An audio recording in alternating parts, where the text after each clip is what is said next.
An immigrant family with aspirations to reach the American dream, once possessing everything within reach, but caught up in a tragedy with no way out, then completely broken. This is a haunting story, exposing manipulation and crime. Let's explore with crime documentary files right after. On the night of September 25, 1993, two gunshots suddenly rang out in a Chicago apartment complex garage. A man fell to the ground and died.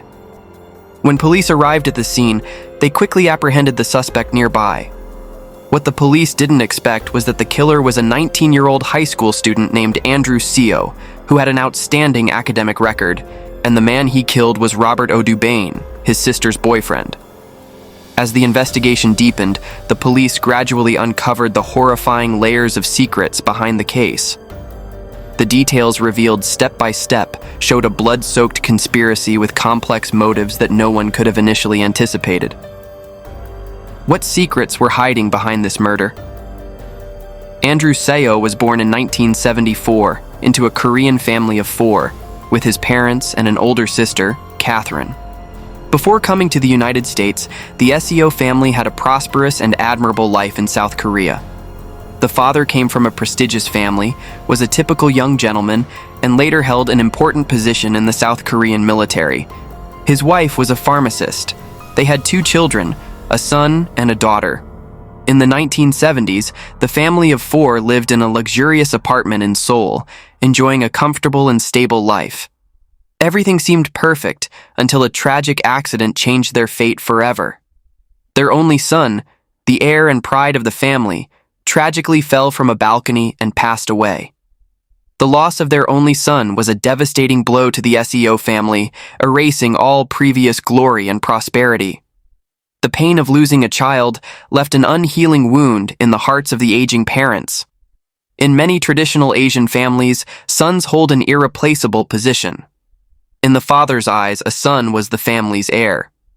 As a traditional and patriarchal man, Mr. SEO saw the lack of a male heir as a potential end to his family line. Therefore, after experiencing the pain of losing a child, he gave his wife two options: either have another son or get a divorce. At this point, Mrs. SEO was over 40, making pregnancy a significant challenge. However, with her professional background as a pharmacist, she applied her medical knowledge to self-treatment and ultimately succeeded. 9 months later, Andrew, the family's second son, was born. Surprisingly, the family discovered Andrew had a birthmark in exactly the same location as their deceased first son. This led the SEO family to believe his soul had been reborn to them. From that moment, Andrew was loved and nurtured with special affection, as if he were the returned child. In the 1970s, a strong wave of immigration to the United States swept through South Korea, especially among middle and upper-class families. Hoping to provide their children with a better education, the SEO family decided to leave behind everything, their careers, social status, and relationships, to move to the United States and start an entirely new life. In 1976, Mr. and Mrs. SEO brought their two children to Chicago and opened a small grocery store. They gave their children American names. Their daughter became Catherine and their son became Andrew. Despite having to start over and facing numerous challenges, the family's relentless efforts gradually improved their circumstances, and they eventually achieved a relatively comfortable life. The two children developed healthily, with Andrew, the youngest, showing particular intelligence and maturity. From a young age, Andrew was deeply educated about family honor and obedience. He was exceptionally well-behaved and had a strong sense of responsibility. Every day after school, Andrew would rush to the family store to help his parents, sweeping and cleaning without complaint. Moreover, Andrew's academic performance exceeded his parents' expectations. From elementary school, he demonstrated remarkable business acumen. During one business trip with his father, Andrew could accurately present interest cost reports in dollars, making his father incredibly proud and satisfied. In complete contrast to her brother, Catherine was a rebellious and difficult child. Perhaps because from a young age she felt like a second-class citizen in the family, with all attention focused on Andrew. Catherine performed poorly in school, was unwilling to help the family, and frequently opposed her parents' guidance. It seemed Catherine deeply resented this traditional Korean family culture. She would often lie to escape, seeking ways to break free from family constraints. Her father, who held a traditional view of valuing sons over daughters, could not accept such a daughter. He applied the traditional Asian parental education method, using both threats and physical punishment to straighten out Catherine.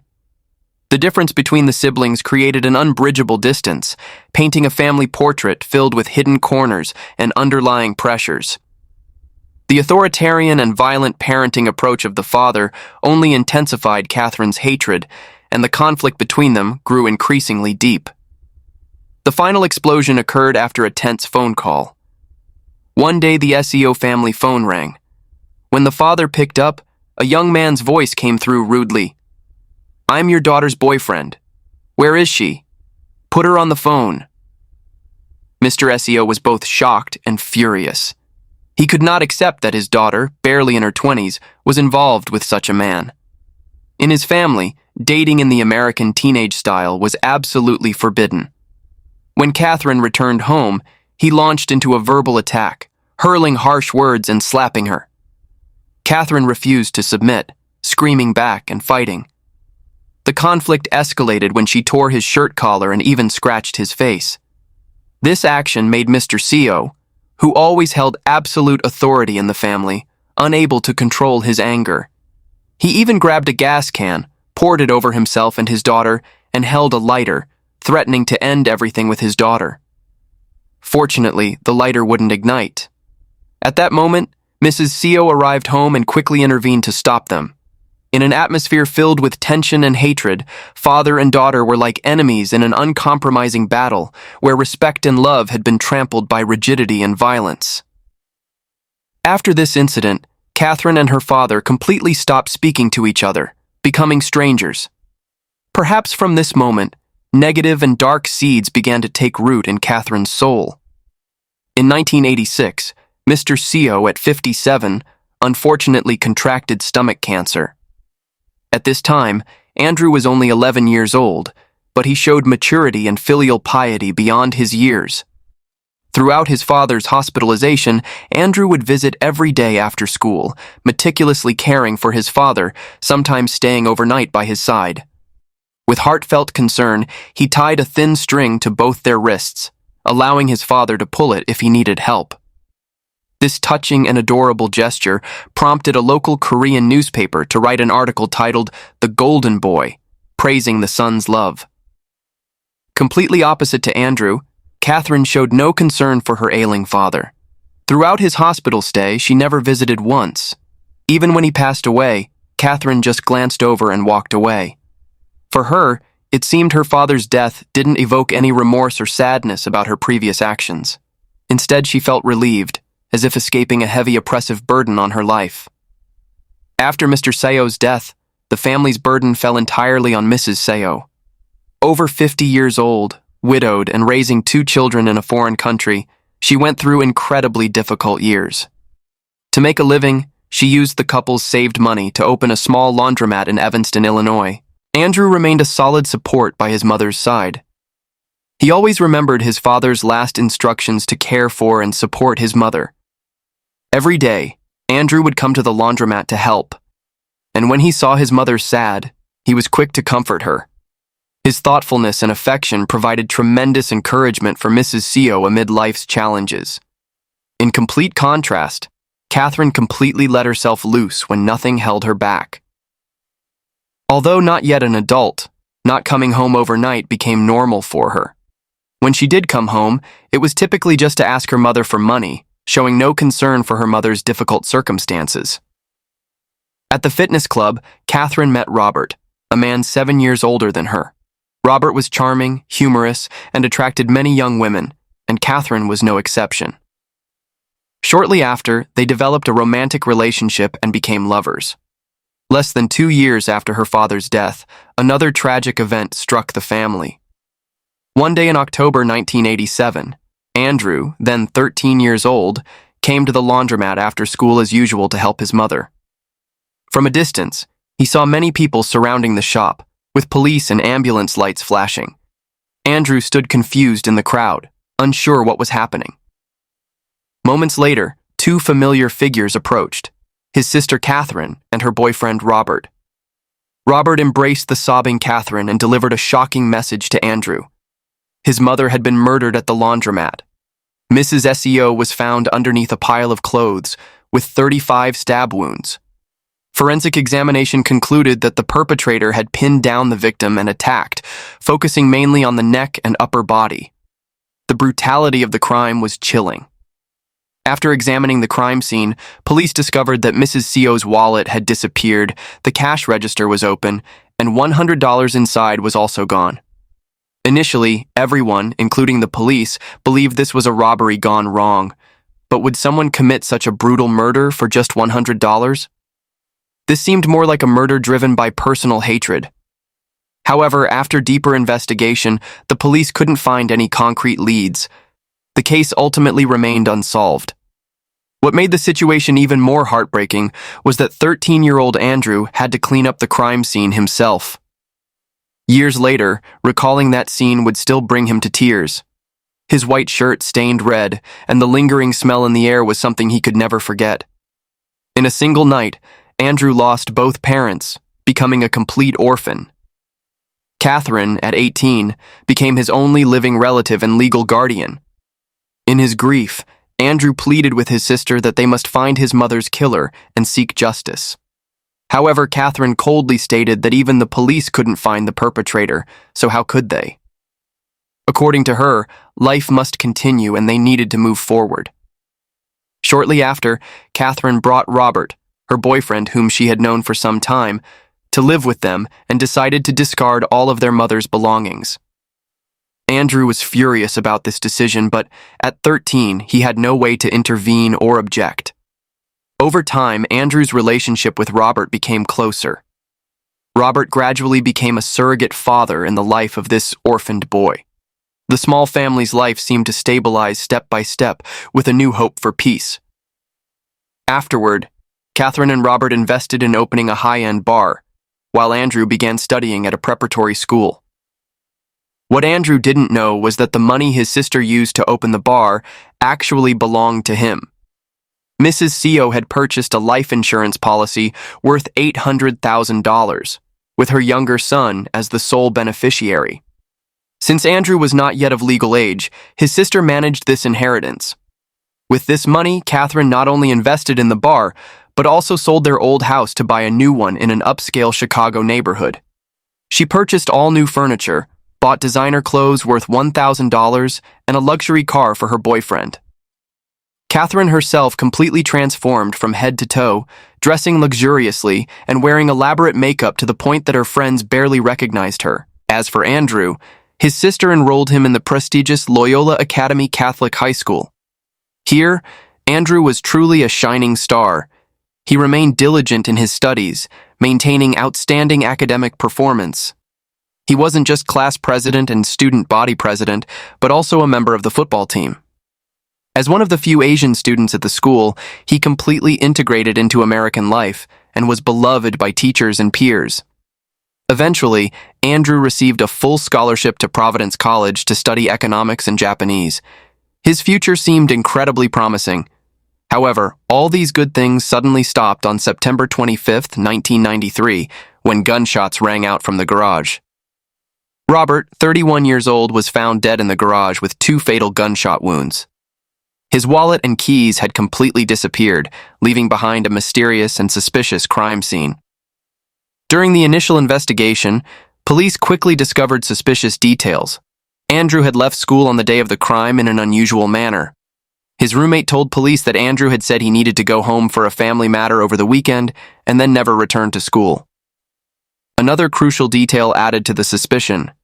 Catherine had used cash to buy a one-way plane ticket from Providence to Chicago 5 days before the incident. The flight time coincided exactly with the afternoon Robert was murdered. Notably, the ticket was under Andrew's name. These details painted a suspicious picture of the siblings' potential involvement in the murder. The signs of suspicion were so clear that the police could not ignore any possibilities. Police quickly arrested Catherine and charged her with murder. A few weeks later, Andrew was also arrested at Dallas-Fort Worth Airport while preparing to fly back to Chicago. Police found $65,000 in his possession and Robert's wallet with identification. With a surprisingly calm attitude, Andrew quickly confessed to everything. He affirmed that he had killed Robert and was willing to bear all responsibility alone. This stunned everyone. How could an outstanding, well-behaved student become a murderer? And why, after escaping, did he decide to return? The story still seemed to have many unresolved mysteries, waiting for further details to be revealed. During a deeper investigation, the police gradually discovered that all these events were closely related to Andrew's sister, Catherine. Previously, the siblings' lives had seemed to be progressing normally. However, Andrew frequently witnessed arguments between Catherine and Robert. Their primary conflict revolved around money. According to Catherine, Robert was a gambling addict with outside relationships who frequently drank. One time, Andrew came home and found Robert drinking in the garage. In his drunken state, Robert said some cryptic words to Andrew. "Do you know who the worst person in the world is? Let me tell you, it's your sister. She has other men outside. Do you know why we can still be together? Because I know her secrets and she knows mine." Initially, Andrew dismissed these as the ramblings of a drunk and paid no mind. Catherine would occasionally call her brother, mainly to complain about Robert. She once told Andrew that Robert had broken windows and beaten her. Hearing about these instances of abuse, Andrew would come home and have intense arguments with Robert. The respect he once had for this man completely disappeared. Gradually, the relationship between Andrew and Robert became increasingly tense. Robert's strange statements, suspicions about Catherine's relationships, and the deepening emotional wounds seemed to be leading to a tragic outcome that no one could have anticipated. During one school break, Andrew came home to rest for a few days before returning to school. His sister invited him to dinner. At the dinner table, Catherine revealed a shocking truth. "There's something I must be honest with you about. Robert was actually the one who killed our mother." Catherine explained that at the time, Robert was deeply in debt and desperately needed money. They frequently argued about this. She had once said, "When Mom dies, she'll leave behind a large sum of money, and your problems will be solved." She told her brother that her initial comment was just meant to comfort him, but unexpectedly, Robert had actually murdered their mother. Andrew angrily questioned why she hadn't reported this to the police. Catherine responded that if she had reported it, she would certainly have been considered an accomplice. At the time, she was so panicked that she had provided an alibi for Robert. Therefore, if she revealed the truth, she would also go to prison. What Andrew didn't know was that after Mrs. Seo's murder, the police had previously investigated Catherine and Robert as suspects. However, because they had provided alibis for each other, neither was charged. After telling this story, Catherine expressed her intention to convince her brother to kill Robert.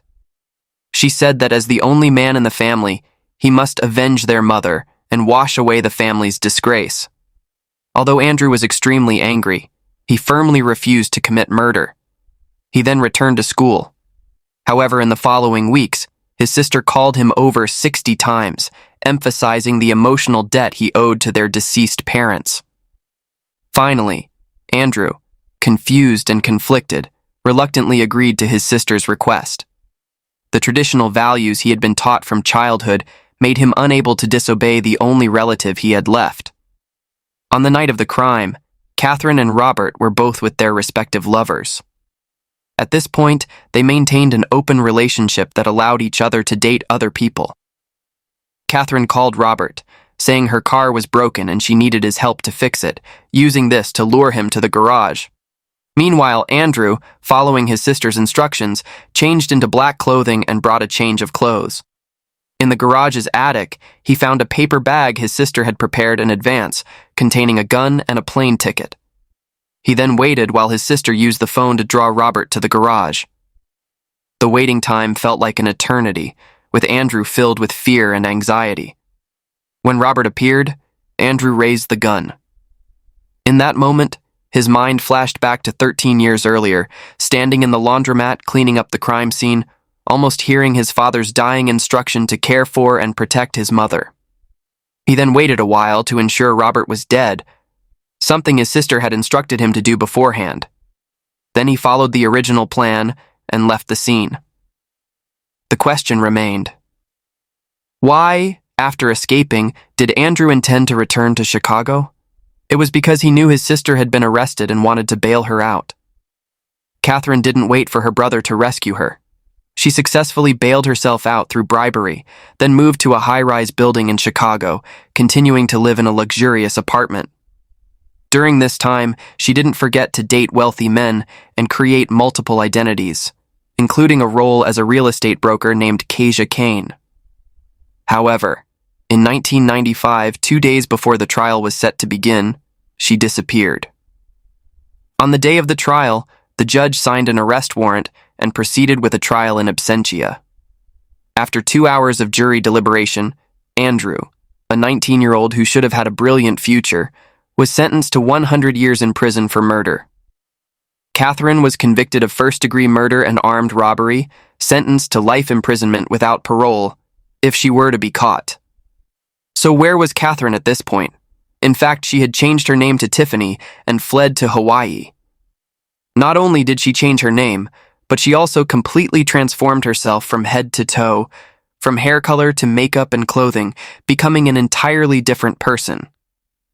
In Hawaii, Catherine quickly found a new boyfriend, a surfing instructor and personal trainer. She created a false identity as a rich heiress and convinced her boyfriend to buy a luxury apartment. However, her promiscuous lifestyle didn't last long.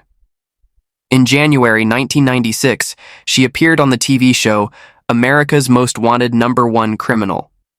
By March of the same year, she was forced to turn herself in at the FBI office in Diamond Head, though she still maintained her innocence. At the trial, Catherine refused to apologize to her ex-boyfriend's family, still insisting on her innocence. She looked straight ahead, her gaze cold, without a hint of remorse.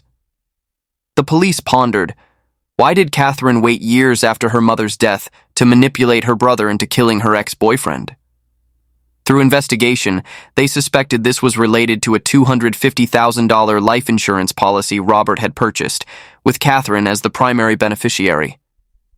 Andrew was completely unaware of this. An even more terrifying hypothesis emerged. Perhaps earlier, because of the large life insurance payout from her mother, Catherine had manipulated Robert into murdering her own mother. However, due to lack of evidence, this case remained unresolved.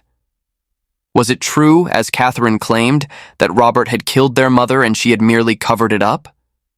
Or was she the one who directly planned the entire crime? Perhaps only Catherine knew the truth behind it all. After serving 4 months, Catherine was sentenced to an additional 2 years for assaulting a prison guard.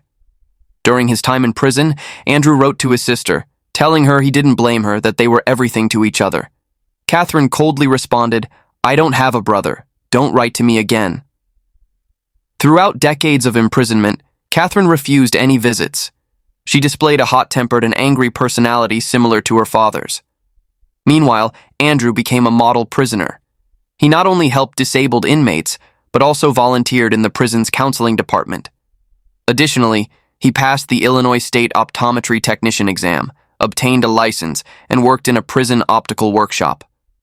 Although always living with regret, he maintained an optimistic and positive attitude. Andrew submitted clemency and sentence reduction petitions 3 times to 3 different Illinois governors in 2003, 2017, and 2020, but was unsuccessful. Many defense attorneys also advocated for his reduced sentence, hoping to give him a chance to rebuild his life. Even Robert's brother and the now retired judge who originally tried Andrew did not oppose his early release. They agreed that Andrew had been manipulated and brainwashed by his sister. In 2023, Andrew submitted another clemency petition to the governor. In his application, he wrote that at 13, he was an emotionally wounded orphan betrayed by his sister. Now, a mature man, he was deeply remorseful about the horrific crime he had committed. He sought forgiveness and prayed for a second chance at life. The good news was that this time, his petition was finally approved. In January 2024, he walked out of the Western Illinois prison, breathing free air once again. Andrew emotionally thanked the supporters who had helped and encouraged him over the years, celebrating his rebirth with the traditional Korean tofu dish. Moving forward, he hoped to complete his college education and help troubled youth in the community. The story of Andrew Seo and Catherine became one of the most shocking criminal cases in America during the 1990s. A Korean immigrant family with dreams of a better life, instead drowning in tragedy due to human manipulation and greed. Andrew, once considered an obedient and filial child, was drawn into a cycle of crime by his only sister. Catherine, a cold, calculating woman, used their familial relationship and traditional pressures to turn her brother into an instrument of revenge. But perhaps what we should reflect on more deeply is the profound impact of the family environment on individual psychology. This story is a warning about the power of family, about invisible pressures. It shows that sometimes the closest blood relationships can become the most dangerous and destructive, and that's today's case. What are your thoughts about today's story? Please share your comments below. Thank you for watching and see you in the next video.